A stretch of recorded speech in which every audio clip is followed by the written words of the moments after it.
ಇವತ್ತು ರಾಜ್ಯದಲ್ಲಿ ಬಹಳಷ್ಟು ಚಟುವಟಿಕೆಗಳು, ಯಾಕಂದರೆ ಮೇಲಿಂದ ಮೇಲೆ ಡೆವಲಪ್ಮೆಂಟ್ಗಳು ನಡೀತಾನೆ ಇದ್ದಾವೆ. ಒಂದು ಕಡೆಗೆ ಕೋರ್ಟಲ್ಲಿ ಈ ವಾದ ಮಂಡನೆ ಶುರುವಾಗಿದೆ, ಇನ್ನೊಂದು ಕಡೆಗೆ ರಾಜಭವನ ಚಲೋ ಇತ್ತು. ಸಿಎಂ ಬೆಂಬಲಕ್ಕೆ ಇಡೀ ಸರ್ಕಾರ ನಿಂತಿದೆ. ವಕೀಲರು ಯಾವ ರೀತಿ ಮಂಡಿಸ್ತಾ ಇದ್ದಾರೆ ವಾದವನ್ನ ಅಂತ ಮಣಿಂದರ್ ಸಿಂಗ್, ಸ್ನೇಹಮಯಿ ಕೃಷ್ಣ ಅವರ ಪರ ವಕೀಲರು ಮಣಿಂದರ್ ಸಿಂಗ್, ಮೂಡಾ ಹೆಸರಲ್ಲಿದ್ದಂಥ ಜಮೀನು ಹೆಂಗೆ ಡಿನೋಟಿಫೈ ಆಗುತ್ತೆ,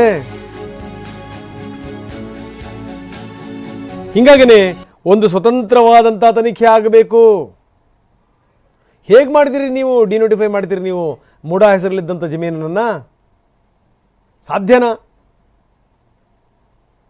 ಇದೊಂದು ಪಕ್ಕಾ ಪ್ಲಾನ್ ಮಾಡಿರುವಂಥ ಅಕ್ರಮ. ಇದು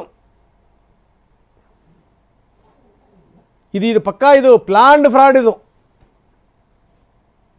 ಇದಕ್ಕೆ ಬೆಂಬಲವಾಗಿ ಇಡೀ ಸರ್ಕಾರವೇ ನಿಂತಿದೆ. ಇಡೀ ಸರ್ಕಾರದ ಬೆಂಬಲ ಇದೆ ಇದಕ್ಕೆ. ಹೀಗಾಗಿ ಈ ಪ್ರಕರಣದ ಬಗ್ಗೆ ಸ್ವತಂತ್ರ ತನಿಖೆ ಆಗಬೇಕು. ಇದು ಮಣಿಂದರ್ ಸಿಂಗ್ ಅವರ ವಾದ. ಡಿನೋಟಿಫೈ ಹೇಗೆ ಮಾಡ್ತೀರಿ ನೀವು ಮೂಡಾ ಹೆಸರಲ್ಲಿದ್ದಂಥ ಜಮೀನನ್ನ? ಸ್ಕೂಲ್ ಇದ್ರೂ ಮಾಡೋಕ್ಕಾಗಲ್ಲ, ಮನೆ ಇದ್ರೂ ಮಾಡೋಕ್ಕಾಗಲ್ಲ. ಹೈಕೋರ್ಟ್ನಲ್ಲಿ ಸಿಎಂ ಅರ್ಜಿ ವಿಚಾರಣೆ ಮುಂದೂಡಲ್ಪಟ್ಟಿದೆ. ಸಿಎಂ ಅರ್ಜಿ ವಿಚಾರಣೆ ಈಗ ಮುಂದೂಡಿಕೆಯಾಗಿದೆ.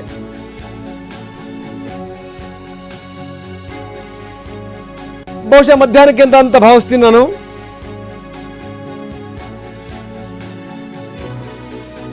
ವಿಚಾರಣೆ ಮಧ್ಯಾಹ್ನ 2:30ಕ್ಕೆ ಮುಂದೂಡಲ್ಪಟ್ಟಿದೆ. ಎಸ್, ಇದು ಲಂಚ್ ಆರಿದು. ಮಧ್ಯಾಹ್ನ 2:30ಕ್ಕೆ ಇದನ್ನು ಮುಂದೂಡಲಾಗಿದೆ. ಲಂಚ್ ಅವರ್ ಇರೋದ್ರಿಂದ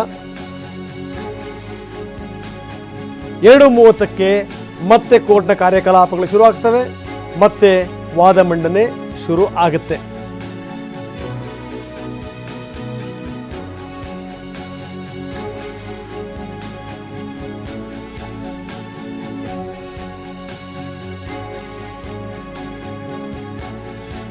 ಹೈಕೋರ್ಟ್ನಲ್ಲಿ ಸಿಎಂ ಅರ್ಜಿ ವಿಚಾರಣೆ ಮುಂದೂಡಲ್ಪಟ್ಟಿದೆ. ಮಧ್ಯಾಹ್ನ 2:30ಕ್ಕೆ ಮತ್ತೆ ಕೋರ್ಟ್ನ ಕಾರ್ಯಕಲಾಪಗಳು ಆರಂಭ ಆಗ್ತವೆ. ಮತ್ತೆ 2:30ಕ್ಕೆ ವಾದ ಮಂಡನೆ ಕೂಡ ಶುರುವಾಗುತ್ತೆ. ಬೆಳಗ್ಗಿನಿಂದ 10:30 ಶುರುವಾಗಿರುವಂಥದ್ದು ಇಲ್ಲಿ ತನಕ ಸುದೀರ್ಘವಾಗಿ ವಾದ ಮಂಡನೆ ಆಗಿರೋದನ್ನು ನಾವು ನೋಡ್ತಾ ಇದ್ದೀವಿ. ಮೊದಲು ರಾಜ್ಯಪಾಲರ ಪರವಾಗಿರುವಂಥವರು ವಾದ ಮಂಡನೆ ಮಾಡಿದರು. ಸಾಲಿಸಿಟರ್ ಜನರಲ್ ಅವರ ಸುದೀರ್ಘವಾದ ಅದು ಮುಗೀತು. ಮುಗಿದಾದ ಮೇಲೆ ಸ್ನೇಹಮಯಿ ಕೃಷ್ಣ ಅವರ ವಕೀಲರು ಮಣಿಂದರ್ ಸಿಂಗ್ ಅವರ ವಾದ ಶುರುವಾಯಿತು. ಇನ್ನೂ ಕೂಡ ಅವ್ರದಿನ್ನೂ ಮುಗಿದಿಲ್ಲ. 2:30 ತನಕ ಕಲಾಪವನ್ನು ಮುಂದೂಡಲಾಗಿದೆ. ಊಟದ ನಂತರ, ಮಧ್ಯಾಹ್ನದ ಊಟದ ನಂತರ ಮತ್ತೆ ಕಾರ್ಯಕಲಾಪ ಶುರುವಾಗುತ್ತೆ, ಮತ್ತೆ ವಾದ ಮಂಡನೆ ಶುರುವಾಗುತ್ತೆ. ಇಷ್ಟರ ನಡುವೆ ಸಾಕಷ್ಟು ಡೆವಲಪ್ಮೆಂಟ್ಗಳಾಗಿದೆ, ಗಮನಿಸಬೇಕು. ಒಂದು ಕಡೆಗೆ ಕಾಂಗ್ರೆಸ್ ನಾಯಕರು ಧರಣಿ ಕೂತ್ಕೊಂಡಿದ್ರು, ಪ್ರತಿಭಟನೆ ಮಾಡಿದರು, ರಾಜ್ಯಪಾಲರ ವಿರುದ್ಧ ಘೋಷಣೆ ಹಾಕಿದರು. ಘೋಷಣೆ ಹಾಕ್ತಾನೇ ಅಲ್ಲಿಂದ ಅವರು ರಾಜಭವನ ಚಲೋ ಹೋದರು. ರಾಜಭವನಕ್ಕೆ ಹೋಗಿ ರಾಜ್ಯಪಾಲರನ್ನು ಭೇಟಿ ಮಾಡಿದರು, ಮನವಿ ಸಲ್ಲಿಸಿದರು. ಬೇರೆ ಬೇರೆಯವ್ರ ವಿಚಾರಕ್ಕೆ ಸಂಬಂಧಪಟ್ಟಂಗೆ ಪ್ರಾಸಿಕ್ಯೂಷನ್ನ ಅಗತ್ಯ ಏನಿದೆಯಲ್ಲ ಅದು ಯಾವುದು ಪೆಂಡಿಂಗ್ ಇದೆ ಅದಕ್ಕೆ ನೀವು ಅನುಮತಿ ಕೊಡಿ ಅಂತ ಕೂಡ ಕೇಳಿದರು. ಒಂದು ಕಡೆಗೆ ಇದಾಗ್ತಾ ಇದ್ದರೆ ಇನ್ನೊಂದು ಕಡೆಗೆ ಕೋರ್ಟ್ನಲ್ಲಿ ವಾದ ಮಂಡನೆ ಕೂಡ ಆಗ್ತಾಯಿತ್ತು. ರಾಜ್ಯಪಾಲರ ಪರವಾಗಿರುವಂಥವ್ರು ವಾದ ಮಂಡಿಸಿ ಆಯಿತು. ಅದಾದಮೇಲೆ ಸ್ನೇಹಮಯಿ ಕೃಷ್ಣ ಪರವಾಗಿರುವಂಥ ವಕೀಲರು ಇಲ್ಲಿ ವಾದವನ್ನು ಮಂಡಿಸ್ತಾ ಇದ್ದಾರೆ. ಮಣಿಂದರ್ ಸಿಂಗ್ ಅವರ ವಾದ ಅರ್ಧಕ್ಕೆ ನಿಂತಿದೆ. ವಾದ ಮಂಡನೆ ಈಗ 2:00ವರೆಗೆ ಮತ್ತೆ ಶುರುವಾಗುತ್ತೆ. ಬನ್ನಿ, ಈ ಸಂದರ್ಭದಲ್ಲಿ ಡಿ ಕೆ ಶಿವಕುಮಾರ್ ಮಾತಾಡಿದ್ರು. ರಾಜ್ಯಪಾಲರನ್ನ ಭೇಟಿ ಮಾಡಿ ಹೊರಗಡೆ ಬಂದಾದ ಮೇಲೆ ಡಿ ಕೆ ಶಿವಕುಮಾರ್ ಮಾತಾಡಿದ್ರು. ಏನು ಹೇಳಿದ್ರು ನೋಡೋಣ. ನಮ್ಮ ಸರ್ಕಾರ ಪ್ರಜಾಪ್ರಭುತ್ವದ ವ್ಯವಸ್ಥೆಯಲ್ಲಿ ದೊಡ್ಡ ಮ್ಯಾಂಡೇಟ್, 136 ಜನ ಈ ರಾಜ್ಯದ ಜನತೆ ನಮ್ಮನ್ನು ಆಯ್ಕೆ ಮಾಡಿ ವಿಧಾನಸೌಧಕ್ಕೆ ಕಳಿಸ್ಕೊಟ್ಟು, ವಿಧಾನಸಭೆಗೆ ಕಳಿಸ್ಕೊಟ್ಟು ನಮ್ಮದೊಂದು ಬಲಿಷ್ಠವಾದಂಥ ಸರ್ಕಾರ. ಆ ಸರ್ಕಾರವನ್ನು ಅಸ್ಥಿರಗೊಳಿಸಲಿಕ್ಕೋಸ್ಕರ ಈ ಒಂದು ದೊಡ್ಡ ಪ್ರಯತ್ನ ಇವತ್ತು ನಡೀತಾ ಇದೆ, ಸಂಚು ನಡೀತಾ ಇದೆ. ನಮ್ಮನ್ನು ಅಸ್ಥಿರಗೊಳಿಸಿದ್ರೆ ವಿರೋಧ ಪಕ್ಷಗಳನ್ನ ಎಲ್ಲ ಮುಗಿಸ್ಬೇಕು, ಜೊತೆಗೆ ಭಾರತದ ಒಂದು ಸಂವಿಧಾನದಲ್ಲಿ ಫೆಡರಲ್ ಸಿಸ್ಟಮಲ್ಲಿ ಕೆಲಸ ಮಾಡ್ತಾರಂಥ ಒಂದು ರಾಜ್ಯ, ಒಂದು ದೊಡ್ಡ ರಾಜ್ಯ, ಇಡೀ ದೇಶಕ್ಕೆ ಕರ್ನಾಟಕ ರಾಜ್ಯ ಭಾಳ ದೊಡ್ಡ ಸಪೋರ್ಟಿವ್ ಆಗಿ ಬೇರೆ ರಾಜ್ಯಗಳನ್ನು ಸಹಾಯ ಮಾಡ್ತಾ ಇರೋಂಥ ಒಂದು ರಾಜ್ಯ. ಇಂಥ ರಾಜ್ಯದ ಒಂದು ಪ್ರಜಾಪ್ರಭುತ್ವದ ವ್ಯವಸ್ಥೆನ ಒಗ್ಗಲೆ ಮಾಡಬೇಕು, ಸರ್ಕಾರ ಅಸ್ಥಿರಗೊಳಿಸಬೇಕು ಅಂತೇಳಿ ಇವತ್ತೇನು ಒಂದು ದೊಡ್ಡ ಪ್ರಯತ್ನ ನಡೀತಾ ಇದೆ, ಇದು ಈ ಕಚೇರಿಯಿಂದ ಆಗಬಾರ್ದು ಅನ್ನೋದು ನಮ್ಮೆಲ್ಲರ ಮನವಿ. ನಿರಾಣಿಯವ್ರ ಮೇಲೆ, ಮುರುಗೇಶ್ ನಿರಾಣಿಯವ್ರ ಮೇಲೆ, ಶಶಿಕಲಾ ಜೊಲ್ಲೆಯವ್ರ ಮೇಲೆ, ಜನಾರ್ದನ್ ರೆಡ್ಡಿಯವ್ರ ಮೇಲೆ ಕೂಡ ಪ್ರಿವೆನ್ಷನ್ ಆಫ್ ಕರಪ್ಷನ್ ಆ್ಯಕ್ಟ್ ಮತ್ತು 2018 BNS ಹಿಂದೆ 197 CPC ಅದಕ್ಕೆ ಲೋಕಾಯುಕ್ತ ಪ್ರಿಯರ್ ಅಪ್ರೂವಲ್ ಬೇಕು ಅಂತೇಳಿ 17A ಪ್ರಕಾರ ಇವತ್ತು ಅವರು ಕೇಳಿದ್ದಾರೆ. ಅದಕ್ಕೆ ನಾವು ಗವರ್ನರ್ ಅವ್ರಿಗೆ ನಾವು ಏನು ಮನವಿ ಮಾಡಿದ್ದೇವೆ ಅಂತ ಅಂದರೆ, ಈ 4 ಜನ ಮೇಲೆ ಏನು ನಿಮಗೆ ಪ್ರಾಸಿಕ್ಯೂಷನ್ಗೆ ಅನೇಕ ಮನವಿಗಳು ಬಂದಿದೆ, ಅದನ್ನೆಲ್ಲ ನೀವು ಗೌರವಾನ್ವಿತವಾಗಿ ಕಾನೂನುಬದ್ಧವಾಗಿ ಬೇರೆಯವ್ರದ್ದು ಯಾವ ರೀತಿ ನೀವು ನೋಡಿದ್ದೀರಿ ಅದೇ ರೀತಿ ಸಮಾನತೆಯಿಂದ ನ್ಯಾಯಬದ್ಧವಾಗಿ ನೀವು ಅನುಮತಿಯನ್ನು ಕೊಡಲೇಬೇಕು, ನಿಮ್ಮ ಆಫೀಸ್ ಘನತೆಯನ್ನು ಉಳಿಸ್ಕೊಳ್ಳೇಬೇಕು.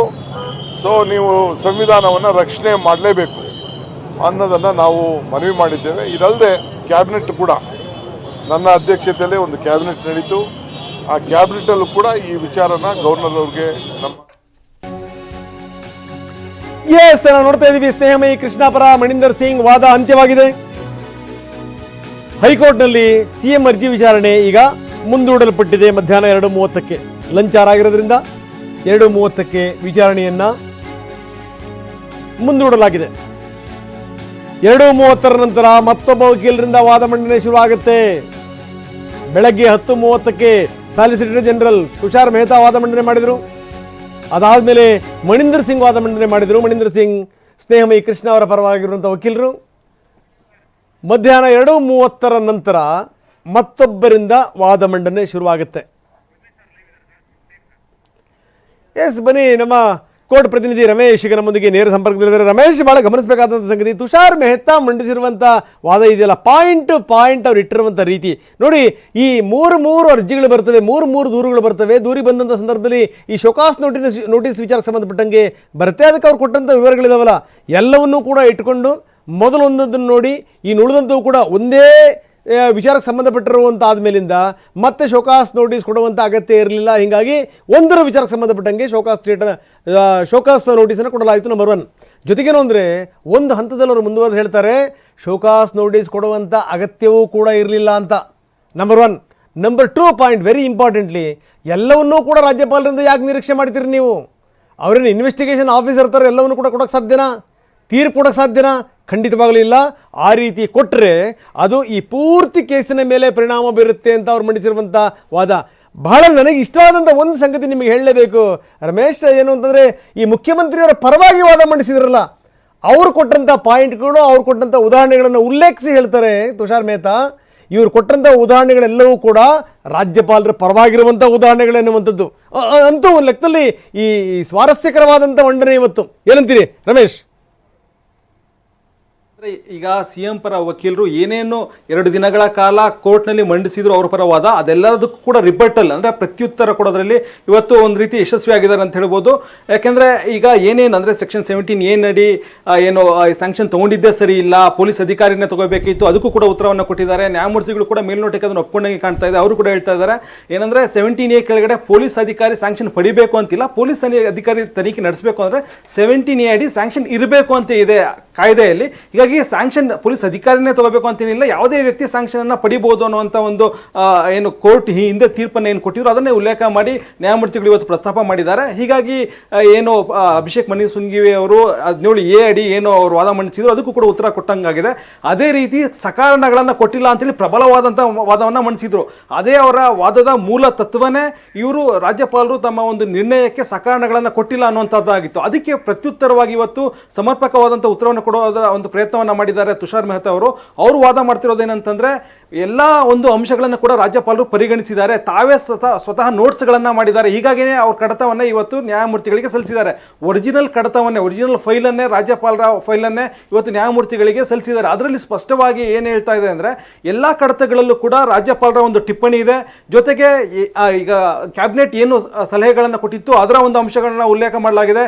ಜೊತೆಗೆ ದೂರಿನಲ್ಲಿ ಏನೇನು ಅಂಶಗಳಿತ್ತು ಅದನ್ನು ಉಲ್ಲೇಖ ಮಾಡಲಾಗಿದೆ. ಮತ್ತು 3 ದೂರಿನಲ್ಲಿ ಒಂದೇ ಮಾದರಿಯ ಅಂಶಗಳಿತ್ತು ಅನ್ನೋದನ್ನು ಕೂಡ ಉಲ್ಲೇಖ ಮಾಡಲಾಗಿದೆ. ಹೀಗಾಗಿ ಎಲ್ಲ ಅಂಶಗಳನ್ನು ಉಲ್ಲೇಖ ಮಾಡಿ ರಾಜ್ಯಪಾಲರೇ ಈ ಒಂದು ಆದೇಶವನ್ನು ಕೊಟ್ಟಿದ್ದಾರೆ. ಹೀಗಾಗಿ ಇಲ್ಲಿ ನಾನ್ ಅಪ್ಲಿಕೇಶನ್ ಆಫ್ ಮೈಂಡ್ ಅನ್ನುವಂಥ ಪ್ರಶ್ನೆನೇ ಉದ್ಭವ ಆಗೋದಿಲ್ಲ. ಬದಲಾಗಿ ಸಂಪೂರ್ಣವಾದಂಥ ವಿವೇಚನೆಯನ್ನು ಬಳಸಿ ರಾಜ್ಯಪಾಲರು ಈ ಆದೇಶವನ್ನು ಕೊಟ್ಟಿದ್ದಾರೆ ಅನ್ನೋದಕ್ಕೆ ಪೂರಕವಾದ ದಾಖಲೆಗಳನ್ನು ಇವತ್ತು ಕೋರ್ಟ್ಗೆ ಸಲ್ಲಿಕೆ ಮಾಡಿದ್ದಾರೆ. ಜೊತೆಗೆ ಈ ಅಂಶವನ್ನು ಕೂಡ ಹೇಳಿದ್ದಾರೆ, ರಾಜ್ಯಪಾಲರು ತೀರ್ಪನ್ನು ನೀಡೋ ಅವಶ್ಯಕತೆ ಇಲ್ಲ. ಯಾಕಂದರೆ ಇನ್ನು ಇನ್ವೆಸ್ಟಿಗೇಷನ್ನ ಆರಂಭದ ಹಂತ.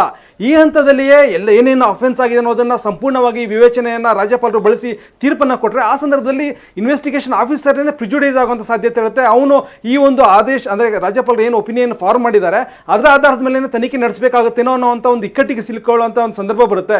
ಹೀಗಾಗಿಯೇ ಈಗ ಏನು ರಾಜ್ಯಪಾಲರ ಒಂದು ಅನುಮತಿ ಇದೆ ಅದು ಬಹಳ ಸ್ಪಷ್ಟವಾಗಿದೆ ಅಂತೇಳಿ ಹೇಳ್ತಾರೆ. ಅದೇ ರೀತಿ ಇನ್ನೊಂದು ಅಂಶವನ್ನು ಬಹಳ ಇಂಟ್ರೆಸ್ಟಿಂಗ್ ಅಂಶವನ್ನು ಹೇಳ್ತಾರೆ. ಏನಂತಂದರೆ ಕ್ಯಾಬಿನೆಟ್ ಡಿಸಿಷನ್ ಸುಮಾರು 91 ಪುಟಗಳ ಒಂದು ನಿರ್ಣಯವನ್ನು ನೀಡಿದೆ. ಆದರೆ ಇದು ಕ್ಯಾಬಿನೆಟ್ನ ಸ್ವಂತ ನಿರ್ಣಯನ ಅಲ್ಲ, ಬದಲಾಗಿ ಅಡ್ವೊಕೇಟ್ ಜನರಲ್ ಏನೋ ಒಂದು ಒಪಿನಿಯನ್ನ ಫಾರ್ಮ್ ಮಾಡಿದ್ರು. ಅವರ ಒಂದು 91 ಪುಟಗಳ ಒಪಿನಿಯನ್ ಏನಿದೆ ಅದನ್ನೇ ಯಥಾವತ್ತಾಗಿ ಕ್ಯಾಬಿನೆಟ್ ನಿರ್ಣಯ ಅಂತೇಳಿ ರಾಜ್ಯಪಾಲರಿಗೆ ಕೊಟ್ಟಿದ್ದಾರೆ. ಹೀಗಾಗಿ ಇಂಥ ಒಂದು ಕ್ಯಾಬಿನೆಟ್ ನಿರ್ಣಯವನ್ನು ಒಪ್ಪಬೇಕಾದಂಥ ಅನಿವಾರ್ಯತೆ ರಾಜ್ಯಪಾಲರಿಗಿಲ್ಲ. ಜೊತೆಗೆ ಇಲ್ಲಿ ಸಿಎಂ ವಿರುದ್ಧವೇ ಆರೋಪ ಆಗಿರೋದ್ರಿಂದ ಸಿಎಂ ಕ್ಯಾಬಿನೆಟ್ನ ರಚನೆ ಮಾಡೋದು ಯಾರು? ಸಿಎಂ ರಚನೆ ಮಾಡ್ತಾರೆ. ಕ್ಯಾಬಿನೆಟ್ನ ಸಚಿವರನ್ನ ಆಯ್ಕೆ ಮಾಡೋದು ಯಾರು? ಸಿಎಂ ಆಯ್ಕೆ ಮಾಡ್ತಾರೆ. ಹೀಗಾಗಿ ಸಿಎಂ ಆಯ್ಕೆ ಮಾಡಿರುವಂಥ ಕ್ಯಾಬಿನೆಟ್ ಏನಾದರೂ ತೀರ್ಮಾನ ಕೈಗೊಂಡ್ರೆ, ಸಿಎಂ ಸಂಬಂಧಪಟ್ಟಂಥ ತೀರ್ಮಾನವನ್ನು ಕೈಗೊಂಡ್ರೆ ಅಂಥ ತೀರ್ಮಾನವನ್ನು ರಾಜ್ಯಪಾಲರು ಫಾಲೋ ಮಾಡಬೇಕಾಗಿಲ್ಲ ಅಂತೇಳಿ MP ಪೊಲೀಸ್ ಎಸ್ಟಾಬ್ಲಿಷ್ಮೆಂಟ್ ಕೇಸಲ್ಲಿ ಸುಪ್ರೀಂ ಕೋರ್ಟ್ನ 5 ನ್ಯಾಯಮೂರ್ತಿಗಳ ಪೀಠ ಏನು ತೀರ್ಪನ್ನು ಕೊಟ್ಟಿತ್ತು ಅದನ್ನು ಉಲ್ಲೇಖಿಸಿ ಆರ್ಗ್ಯುಮೆಂಟ್ ಮಾಡಿದ್ರು. ಜೊತೆಗೆ ನಬಮ್ ರೇಬಿಯಾ ಕೇಸನ್ನು ಏನು ಅಭಿಷೇಕ್ ಮನು ಸಿಂಘವಿ ಅವರು ಉಲ್ಲೇಖ ಮಾಡಿದ್ರು ಅದು ಕೂಡ ರಾಜ್ಯಪಾಲರ ಪರವಾಗಿಯೇ ಇದೆ. ಯಾಕೆಂದರೆ ರಾಜ್ಯಪಾಲರ ಒಂದು ಏನು ಅಧಿಕಾರಗಳು ಅಬ್ಸಲ್ಯೂಟ್ ಅಲ್ಲ ಅಂತ ಹೇಳಿದ್ರು ಕೂಡ ರಾಜ್ಯಪಾಲರು ಇಂಥ ಸಂದರ್ಭದಲ್ಲಿ ಸ್ವತಂತ್ರವಾದಂಥ ಒಂದು ಅಧಿಕಾರವನ್ನು ವಿವೇಚನೆಯನ್ನು ಬಳಸುವಂಥ ಅಧಿಕಾರ ಇದೆ ಅಂತೇಳಿ ಆ ತೀರ್ಪಿನಲ್ಲಿ ಹೇಳಲಾಗಿದೆ. ಹೀಗಾಗಿ ಇದೆಲ್ಲವನ್ನ ಕೂಡ ಇಟ್ಕೊಂಡು ಬಹಳ ವಾದ ಮಂಡನೆಯನ್ನು ಮಾಡಿದ್ದಾರೆ. ಜೊತೆಗೆ ಎಲ್ಲ ಅಭಿಷೇಕ್ ಮನು ಸಿಂಘವಿ ಏನೇನು ಅಂಶಗಳನ್ನು ಪ್ರಸ್ತಾಪ ಮಾಡಿದ್ರು ಅದಕ್ಕೆಲ್ಲ ಉತ್ತರ ಕೊಡುವಂಥ ಪ್ರಯತ್ನವನ್ನು ಮಾಡಿದ್ದಾರೆ. ರಂಗನಾಥ್, ಇದೆಲ್ಲದರ ಜೊತೆಗೆ ರಮೇಶ್, ನೀವು ಇಂಥ ಹಲವಾರು ಕೇಸ್ಗಳನ್ನು ನೋಡಿರ್ತೀರಿ. ಈಗ ಏನು ಅಂದರೆ ಈ ಮಾತಾಡುವಂಥವ್ರಿಗಾಗಿರ್ಬೋದು, ಜೊತೆಗೆ ಏನು ಅಂತಂದರೆ ಯಾರಾದರೂ ಈ ಟೀಚಿಂಗಲ್ಲಿರುವಂಥವರು ಅಥವಾ ಈ ಯಾವುದೇ ಒಂದು ವಿಷಯ ಮಂಡನೆಗೆ ಇಂಥ ಕೇಸ್ಗಳು ನೋಡೋದಂಥ ಸಂದರ್ಭದಲ್ಲಿ ಎಷ್ಟು ಹೆಲ್ಪ್ ಆಗುತ್ತೆ ಅನ್ನೋಕ್ಕೆ ಒಂದು ಎಕ್ಸಾಂಪಲ್ನ ನಾನು ಕೊಡಲೇಬೇಕು. ಅವ್ರು ಹೇಳ್ತಾರೆ, ನೀವು ಈ ಕ್ಯಾಬಿನೆಟ್ ನಿರ್ಣಯದ ಬಗ್ಗೆ ಅವ್ರು ಹೇಳ್ತಾರೆ, ಎಷ್ಟು ಅಥೆಂಟಿಕ್ ಆಗಿ ಪಾಯಿಂಟನ್ನು ಇಡ್ತಾರೆ ಅವರು ಅಂತಂದರೆ, ನೀವು ಈ ಕ್ಯಾಬಿನೆಟ್ ನಿರ್ಣಯವನ್ನು ಕಣ್ಣೆತ್ತಿ ನೋಡುವಂಥ ಅಗತ್ಯ ಕೂಡ ಇಲ್ಲ ಅಂತ. Very important Ramesh. ಯಾಕೆ ನೋಡಬೇಕು ಇದನ್ನು ಕಣ್ಣೆತ್ತಿ ನೋಡುವಂಥ ಅಗತ್ಯ ಕೂಡ ಇರಲಿಲ್ಲ ಅನ್ನುವಂಥ ಮಾತು ಒಂದು ಕಡೆಗೆ. ಇನ್ನೊಂದು ಕಡೆಗೆ ಭಾಳ ಗಮನ ಸೆಳೆದಿದ್ದು ಅಂತಂದರೆ, ನಿಮಗೇನ್ರಿ ನೀವು IT ಹಬ್ ಅಂತ ಅಂತೀರಿ ಬೆಂಗಳೂರನ್ನ, ಕಟ್ ಆ್ಯಂಡ್ ಪೇಸ್ಟ್ ಮಾಡೋಕ್ಕೂ ಬರಲ್ವಲ್ಲ ನಿಮಗೆ ಅನ್ನುವಂಥ ಮಾತು. ಅಟ್ಲೀಸ್ಟ್ ನೀವು ಈ ಆರ್ಟಿಫಿಷಿಯಲ್ ಇಂಟೆಲಿಜೆನ್ಸ್ ತಂತ್ರಜ್ಞಾನವನ್ನು ಬಳಸಾದರೂ ಮಾಡ್ಬೋದಾಗಿತ್ತು ಅನ್ನುವಂಥ ಮಾತು ಇದೆಯಲ್ಲ, ಅದು ಪ್ರಸ್ತಾಪಕ್ಕೆ ಬಂದಂಥ ರೀತಿ. ರಮೇಶ್, ಅದ್ರ ಬಗ್ಗೆ ಏನು ಹೇಳ್ತೀರಿ? ಖಂಡಿತ ರಂಗನಾಥ್, ಇದೇನಾಗಿತ್ತು ಅಂದರೆ ಈಗ ಕ್ಯಾಬಿನೆಟ್ನ ಸಲಹೆಯನ್ನು ರಾಜ್ಯಪಾಲರು ಪರಿಗಣನೆ ತಗೊಳ್ಳೇಬೇಕಿತ್ತು ಆರ್ಟಿಕಲ್ 163 ಸಬ್ ಕ್ಲಾಸ್ 2 ಅಡಿಯಲ್ಲಿ ಅನ್ನೋದು ಇವ್ರ ಪ್ರಧಾನ ವಾದ ಆಗಿತ್ತು. ಇದಕ್ಕೆ ಅವ್ರು ರಿಬಟಲ್ ಕೊಡ್ತಾ ಈ ಒಂದು ಅಂಶವನ್ನು ಹೇಳಿದ್ದೇನೆಂದರೆ, ನೀವು ಇದೆಲ್ಲ ಒಂದು ಪ್ರಕ್ರಿಯೆಯನ್ನು ಗಮನಿಸ್ತಾ ಹೋದರೆ CM ಅವರು ಸೂಚನೆ ಕೊಡ್ತಾರೆ ಮುಖ್ಯ ಕಾರ್ಯದರ್ಶಿಗೆ, ನೀವು ಈ ರಾಜ್ಯಪಾಲರು ಏನು ನೋಟಿಸನ್ನು ಕೊಟ್ಟಿದ್ದಾರೆ ಇದಕ್ಕೆ ಸಂಬಂಧಪಟ್ಟಂತೆ ಅಡ್ವೊಕೇಟ್ ಜನರಲ್ ಅವರ ಒಪಿನಿಯನ್ನ ಪಡ್ಕೊಳ್ಳಿ ಅಂತೇಳಿ ಸೂಚನೆಯನ್ನು ಕೊಡ್ತಾರೆ. ಅದರಂತೆಯೇ ಅಡ್ವೊಕೇಟ್ ಜನರಲ್ ಅವರು ತಮ್ಮ ಒಪಿನಿಯನನ್ನು ಕೊಡ್ತಾರೆ. ಸುಮಾರು 91 ಪುಟಗಳಿರುತ್ತೆ. ಇವ್ರ ವಾದ ಏನಂತಂದರೆ, ಆ 90 ಪುಟಗಳ ಒಂದು ಒಪಿನಿಯನ್ ಏನಿತ್ತು ಅದನ್ನೇನೆ ಕ್ಯಾಬಿನೆಟ್ ನಿರ್ಣಯ ಅಂತೇಳಿ ಕೊಟ್ಟಿದ್ದಾರೆ. ಕಾಮ ಫುಲ್ ಸ್ಟಾಪ್ ಕೂಡ ಚೇಂಜ್ ಮಾಡಿಲ್ಲ. ಜೊತೆಗೆ CM ಕೂಡ ತಮ್ಮ ಪ್ರತ್ಯೇಕ ಒಂದು ಪ್ರತಿಕ್ರಿಯೆಯನ್ನು ಕೂಡ ರಾಜ್ಯಪಾಲರು ಕೊಟ್ಟಿದ್ದಾರೆ.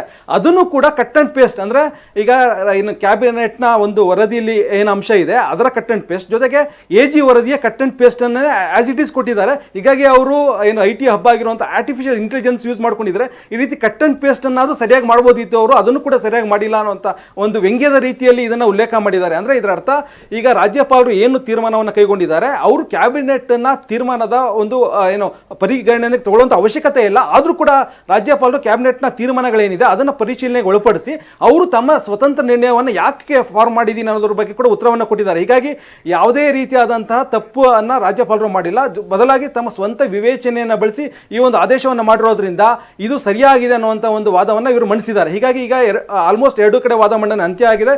ಈಗ ಇವತ್ತು ಏನು ದೂರುದಾರ ಪರ ವಕೀಲರು ಕೂಡ ವಾದ ಮಂಡನೆ ಮಾಡಿದ್ದಾರೆ. ಅವರು ಫ್ಯಾಕ್ಟ್ಸ್ಗಳನ್ನ ಕೂಡ ಹೇಳಿದ್ದಾರೆ. ಹೇಗೆ ಇದು ಫ್ರಾಡ್ ಆಗಿದೆ, ಈ ಕೇಸ್ ಹೇಗೆ ಇದೊಂದು ಫ್ರಾಡ್, ಇದು ಹೇಗೆ ಇದನ್ನು ಅಕ್ರಮ ಲಾಭವನ್ನು ಪಡ್ಕೊಂಡಿದ್ದಾರೆ, ಇದರಲ್ಲಿ CM ಪುತ್ರ ಕೂಡ ಭಾಗಿಯಾಗಿದ್ದಾರೆ. ಅಂದರೆ ಈಗ 50-50 ರೇಷಿಯೋದಲ್ಲಿ ನಿವೇಶನ ಹಂಚಬೇಕು ಅಂತ ಏನು ತೀರ್ಮಾನ ಕೈಗೊಂಡಿದ್ದಾರೆ, ಆ ಸಭೆಯಲ್ಲಿ CM ಪುತ್ರ ಕೂಡ ಭಾಗಿಯಾಗಿದ್ದಾರೆ.